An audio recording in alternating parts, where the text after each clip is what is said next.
बगैर इन्वेस्टमेंट वाले कैसे पैसा कमा सकते हैं, ऑनलाइन कैसे घर बैठ के पैसा कमा सकते हैं, मैं आपको आज ये बताने वाला हूँ। आपने क्या करना होता है, आपके पास एक हुनर होना चाहिए, एक स्किल होनी चाहिए, ठीक है? उसको आपने बेचना है। ये नहीं है कि आप इलेक्ट्रीशियन की स्किल यहाँ पे लेके आ जाएँ, वो नहीं बेचनी। वो भी आप बेच सकते हैं, लेकिन उसका क्राइटेरिया थोड़ा और है। लेकिन आपके पास जो ऑनलाइन स्किल्स हैं, जिस तरह एसईओ की स्किल है, of page SEO, on page SEO, आप एक किसी पार्ट को पकड़ लें और उस पे आप काम करें।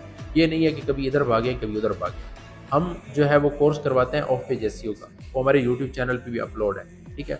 अगर आप वो कोर्स करते हैं तो आपके पास 1 रुपया भी नहीं है, तो आप बहुत अच्छे खासे पैसे कमा सकते हैं, वो भी डॉलर्स के अंदर।